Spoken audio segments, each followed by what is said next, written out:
유정복 인천시장이 취임 1년을 맞았습니다. 전국 광역단체장 가운데 가장 활동적으로 시정을 운영하며 의미 있는 성과를 얻었다는 평가를 받고 있는데요. 유정복 시장과 자세한 이야기 나눠보겠습니다. 시장님, 안녕하세요. 네, 안녕하십니까. 네, 지난 11일 경기도에서 인천시장, 서울시장, 경기도지사 세 분이 5개월 만에 만나셨는데 많은 이야기 나누셨는지요?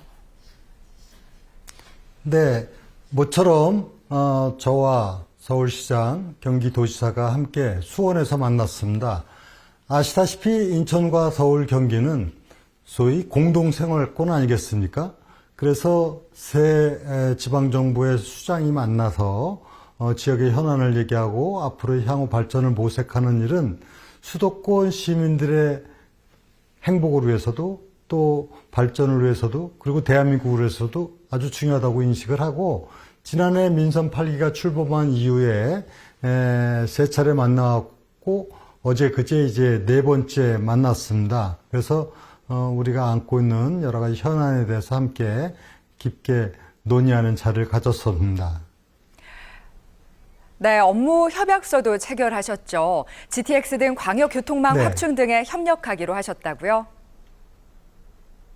네, 그동안 세 차례 만나오면서 소위 우리가 함께 수도권 주민들의 좀 더 발전적인 미래를 만들어가기 위한 논의를 해왔고 이번에는 이제 좀 더 실천적인 즉 이행을 위한 노력을 하자 해서 합의를 본 것이 이제 MOU로서 나타났습니다. 여기에는 우리가 기본적으로 지금 함께 꼭 풀어나가야 될 수도권 매립지 어떻게 종료시키고 또 발전적인 환경정책으로 가느냐 그리고 수도권 광역교통체계를 어떻게 만들어가면서 시민들의 편의성을 제고시켜 나가느냐 그리고 지역이 갖고 있는 여러 가지 현실적인 문제를 함께 풀어나가기 위한 노력 예를 들면 아라뱃길을 어떻게 잘 활용을 해서 서울, 경기도 또 인천 시민들이 미래의 관광 자원화를 만들어 가느냐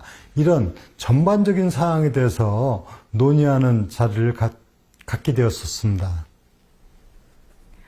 네, 수도권은 하나의 공동 생활권을 이루고 있는데요. 불합리한 수도권 규제에 대해 함께 이야기 나눈 부분도 소개해 주시죠.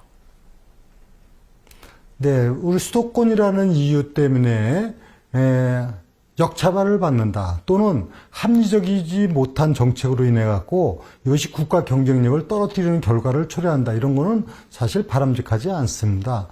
그래서 대한민국의 균형 발전을 이루어야 되는 것은 사실이지만은 각 지역이 갖고 있는 여건 그리고 특성에 맞게끔 발전시키는 전략이 필요합니다. 수도권은 수도권 나름대로 분명히 수도권이 아니면 할 수 없는 발전적인 정책이 있기 때문에 이런 부분들이 단순한 균형 발전 논리에 의해서 좌초된다면 국가적으로 봐도 큰 손해입니다. 그래서 수도권은 수도권 나름대로 발전해 나갈 수 있는 길을 모색해 나가는데 이것이 각종 그냥 천편일률적인 규제의 틀 안에서 움직여져서는 안 된다. 이런 틀에서 수도권 규제를 좀 더 현실에 맞게끔 조정해 나가고 여기에서 수도권 지역이 경쟁력을 높여 나가서 궁극적으로는 대한민국의 발전에 이바지할 수 있도록 해나가는 것이 중요하다. 이런 문제에 대해서도 공감의 장을 가졌습니다. 전국 최초로 인천시에서 정당 현수막 관련 조례가 개정 시행됐고 어제는 조례를 위반한 정당 현수막 강제 철거가 시작됐습니다. 정당 현수막에 대한 시장님의 생각을 듣고 싶습니다. 저는 지난번 국회에서 5개 광고물법을 개정해서 정당에서 제한 없이 현수막을 내걸고 있는 상황은 그야말로 잘못된 일이라고 분명히 지적을 하고 또 각 언론 매체에서도 이 부분에 대해서는 제 얘기에 동의를 해줬습니다. 왜 이런 문제를 우리는 정확하게 인식해야 될까요? 사실은 지금 정당 현수막은 일반 시민들이 걸 수 있는 현수막하고 전혀 다른 차원에서 내걸리고 있는 헌법에서 정한 평등권에 위배되는 사항입니다.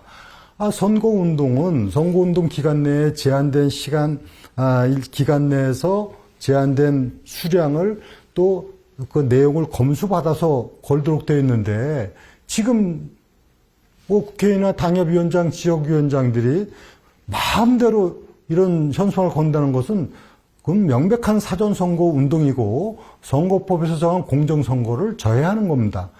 그리고 실질적으로 그 내용이 얼마나 국민들을 짜증나게 하는 비판과 또 선동으로 일관하고 있지 않습니까? 이것은 정치 후진성을 나타내는 이런 모습이기 때문에 시에서 조례를 제정해서 이 오경화공고법 개정이 잘못됐다는 것을 분명히 메시지를 던져주고 또 실행에 옮겨나가는 과정입니다.